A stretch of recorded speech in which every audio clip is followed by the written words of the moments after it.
Today, we have a special guest, Dr. Kim Hunter-Reid, the Commissioner of Higher Education for Louisiana. Dr. Reid is visiting NSU to discuss a topic that is dear to my heart.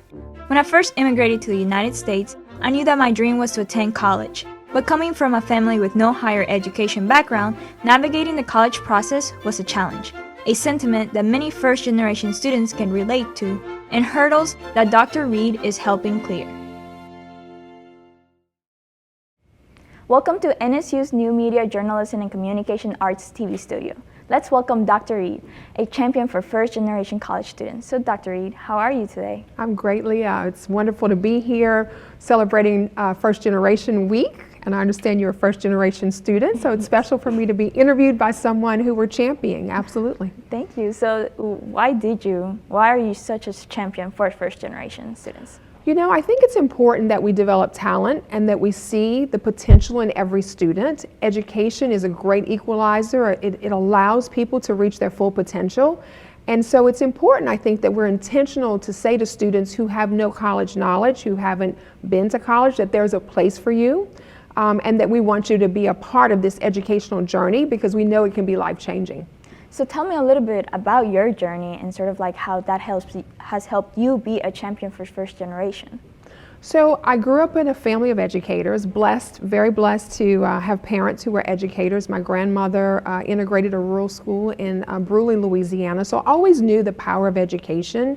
I also knew that education could move people from poverty to prosperity, that it had the power to transform lives, and so that was just really part of my growing up. I grew up in a home where the question was never would I go to college, but what college would I go to? The question was never would I serve, but how much service could I be to other people? And so there was an expectation in my home that I would do good things and try to expand opportunity for more people, and so I'm blessed to be able to do that.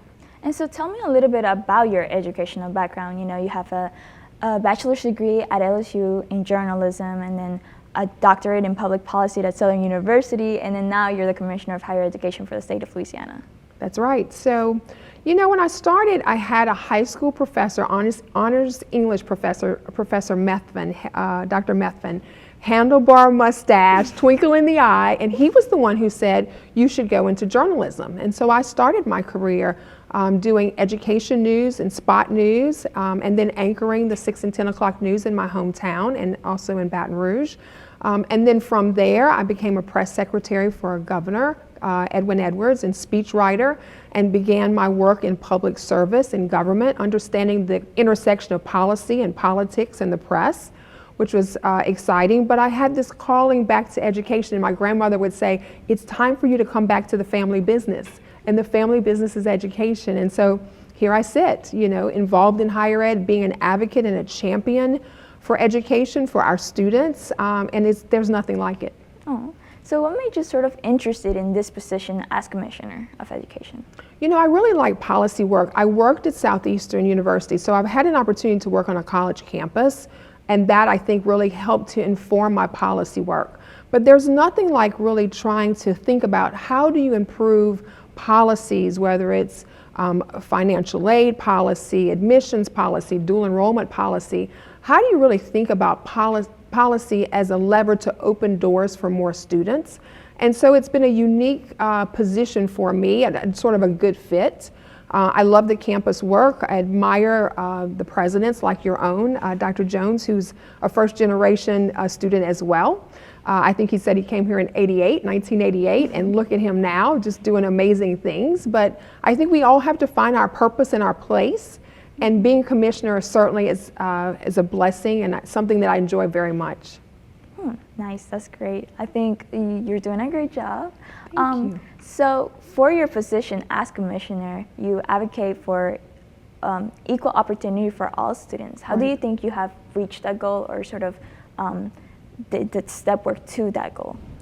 It's a work in progress, obviously, but I do think it's important that we say there's a place for every student, whether you're interested in career technical education, welding, plumbing, being coding, or if you want to be a future teacher or a future doctor or an educator, a future community leader. I think it's important that we say to students, we see you, there's a place for you, and more education and training will allow you to have more opportunities, to have an impact, to make a difference, to have a competitive advantage.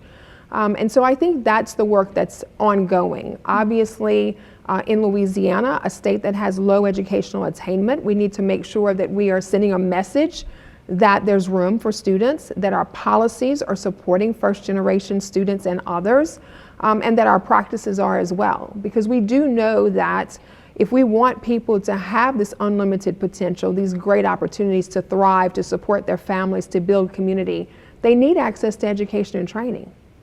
Awesome. So I think that just like having that mindset and just sort of like working towards that is already helping many college students and first generation college students coming into colleges. And so I know that you've worked in various parts of the country with education, and particularly in the state of Colorado. Yes. So I wanted to know, is there any things that the higher education system is doing there that you have incorporated into Louisiana? That's a great question. A couple of things I would say. First of all, in Colorado, I saw deep collaboration. People really worked, not just on surface level, but they really wanted to know, what are you trying to accomplish and how can I help? So I tried to bring that idea of the sort of deep collaboration here to Louisiana in my work. The governor in Colorado had a workforce education subcabinet really trying to knit together education to employment as more of a thought process of preparing students for the world of work, either to fill great jobs or to create great jobs. And so we also have an education workforce subcabinet here in Louisiana. I saw it function well there and brought it here. And then the other thing I would say is this idea of equity of opportunity. Colorado has significant equity gaps for minority populations. Louisiana does as well. And so I do think you have to be intentional about not just looking at overall educational attainment, how many students are graduating, how many students are enrolling, but what about the subgroups? How many male students versus female? How many minority students versus majority students? And what can we do to improve the numbers for all and the outcomes for all students? And so that's some of the sort of mindset I was able to bring to Louisiana from my Colorado experience. So it's sort of like just taking that extra step to ensure that everyone is having sort of, a space to have that opportunity. And so with your special efforts, how do you think Louisiana universities are having what special efforts do you think that Louisiana colleges are doing to recruit first-generation students? Well, you know, we still are a state where almost 50% of our students are first generation. So clearly we've got to do everything we can to recruit those students in, to retain them and to make sure they have a sense of belonging and that they're supported. This campus is a great example. This morning there was a speaker who was, her research is around first generation and first generation professionals. She graduated from this institution and talked about this campus, NSU, always being that place that sees first generation students, that recognizes them as an asset. And so I do think that the programming that we're doing here for this week, the fact that you have first generation faculty, staff, a campus president, it is a mindset where you see students who have not done college before, whose parents have no perhaps limited knowledge about college, but understand the potential in their child and the potential for them to have a great experience, and they want that for their kids. And so we're excited to see parents who are choosing Louisiana institutions for their students, and we're thrilled to see first generation students who are enrolling in campuses just like this one, where they're seen and they're celebrated and they're supported. Yeah, I definitely thank NSU and the New Media Journalism Communication Arts Department for all the help that they've given me, especially when advising, doing classes and stuff like that. And so your office sort of plays a role in that. And I guess what I want to ask is, how can Louisiana universities and colleges better serve the needs of first-gen students and create a more inclusive environment? I think it's important that we are listening well to students, not making any assumptions, that the students know where the resources are, that the students would ask questions if they had a question. I think we have to meet students where they are, so we need to make sure the campuses are welcoming, that the students are clearly engaged directly, that we're asking students, what do you need, how do we support you, how best could we support you, and that we are celebrating them and pointing out to others that here's a Lia, right? She's a first generation student. Here's a President Jones, a first generation student, and they've done it and you can do it too. Because I think representation matters a lot. It's important for students to see people who look like them, who are thriving, and you have a great message to share here at this campus. Yeah, I definitely think that seeing yourself and having professors that are like you, are that sort of have that same experience that you have, can sort of help you ease you into the college process. And that's sort of helped me when I come to NSU and everything like that. It has helped you? Yes. That's great. So thank you for, having that as a priority within your work. Absolutely. It's a team approach. You know, you can say from Baton Rouge, these things matter, but you have on campus faculty and staff and a president who believe it and who are implementing it, and you feel that, right? You feel that they're authentic, that they're supporting you, and so, I certainly appreciate the great work that's happening on the campus, on the ground, supporting students. So now talking more, going off from on-the-ground work to more like administrative work. Yeah. So with the budget cuts happening nationwide in higher education, how do you plan to keep funds available for first generation students? Well, I think the advocacy is very important. We have been blessed over the last few years. The governor and legislature have provided additional funding for higher education year over year. We look forward to working with the new governor and the new legislature, making the case for why investment in our students and our people is the right investment for Louisiana. So obviously we've got to make sure that we're making the case. There are unlimited needs and limited resources in every state, but we have to make sure that we are providing the kinds of information, the storytelling, the impact, the return on investment that would allow more legislators and the governor to say, this is a good investment, this is a priority for us. I will also mention need-based aid. We've increased it by over 150%, our state Go Grant program. And I think that, if you can't afford it, you can't achieve it. It's not just about affordability, but it absolutely is also about affordability. And so I'm proud to see the state invest in TOPS, in need-based aid, in adult financial aid, to try to make sure that students can actually afford to attend. I think that's very important as well. Yeah, I think that's great. I think that like financial aspects are very hard, not just first generation college students, but any student in general. That's right. They're having, they're looking into financial aid when they're doing these decisions to attend college. Right. And I know you also mentioned earlier about dual enrollment, Yes. so which brings me to my next question. So I'm from a small southern town in Louisiana. And sort of for me, it was kind of hard trying to do the application process my senior year for colleges because I was sort of lost. My parents are both from Honduras. They never had an education in the United States. Right. So what are some efforts or some plans that you have to sort of target first generation students at the high school, senior college level? I think it is important, first of all, thank you for sharing your journey, because I think it's important that we hear from students how you've navigated successfully. So kudos to you, Thank you. For that persistence. But I do think that it's important that we say to high school students, start now. Start your early college experience now, regardless of what you want to do. And dual enrollment is an important part of our policy advocacy work. We have about 28,000 students in Louisiana, high school students, who are taking college courses through dual enrollment. And so I do think that it's an opportunity for us to bridge the gap, right? Mm-hmm. To get to high school students before they graduate and say, think about what you want to do, get that college experience now, whether it's a career technical course or an academic course. So one thing I would say to high school students, first-gen high school students, is don't wait till you graduate high school to start your college journey. Start right away, start in high school. The second thing I would say is I think it's important that we are providing the kinds of support that LOSFA provides in filling out the FAFSA, knowing about other student financial aid, providing Zoom office hours for students who want to have some support and some information. Consumer information is very important.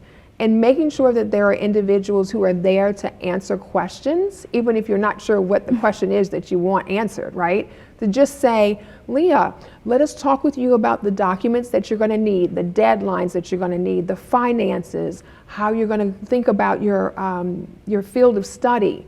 Those things are important for students. And so I think collectively doing all of that work means that we are really in it for students and student first, and that's, I think, very important.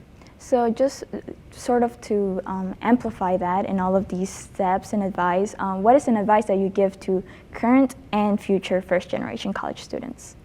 That there's a place for you in our institutions, that you should dream big, and that we see you. We see your talent, we see opportunity in you, and we want to be a part of your journey. Again, this morning I had the very best time listening to a first-generation graduate who's a scholar in first gen, who graduated from this institution, and she talked about, you know, having an asset vision of students, seeing their talent, not a deficit vision of students, saying they're not prepared, seeing their potential. And what does that mean to a student when you say, I see your potential, there's a place for you, we want to be a part of your journey? I think it's amazing, it's magical. And I meet students because I have an opportunity to both visit campuses but also to attend commencements. And I get to see the cheering parents and grandparents and family members, and I get to talk with students who say, my life has changed because of this faculty member, this class, this opportunity. My world is better, it's bigger. I'm so excited to be a part of something bigger than myself. That's the magic of what education can do. And sorry, just one more question. Were there any mentors that sort of helped you along the way, like as to come to this position and sort of that keep inspiring you to inspire the next generation? So many mentors, so many people who poured into me. Dr. Dolores Spikes was the assistant president at Southern University, so I got to see a female doing this work, some girl power, and she took a lot of time talking with me about my educational journey, making sure that I was prepared. Dr. Savoy, who is the president at UL Lafayette, was Commissioner of Higher Education when I was a young professional, took a chance on me and helped me to learn and grow. So many men and women who have been mentors, who saw something in me that I didn't see in myself and encouraged me. And so I'm grateful. I'm grateful for people who have provided some guidance and support. And I feel, you know, very strongly about the importance of paying it forward, right? So in this job, I have the opportunity every day to advocate for over 200,000 students who are in colleges and universities across the state of Louisiana, and the tens of thousands who we want to enroll. And so it's a special opportunity, and I really appreciate, Leah, the opportunity to visit with you, a first-generation student, during First Generation Week. It's special. Oh, thank you. It was nice meeting you. Is there anything else you'd like to add? Well, I just want to say that it's great being here on this campus. Your leadership is doing a phenomenal job. Every student I have met has just been wonderful, and the faculty and staff here, so great job. Thank you to Dr. Reed for all your time. We appreciate your support, and the Department of New Media Journalism and Communication Arts would like to present you with this scar and the mug from the university. And it's just a token of appreciation for all of the work that you do for first-generation college students. Oh, thank you so much. I appreciate it. And as always, fork 'em demons.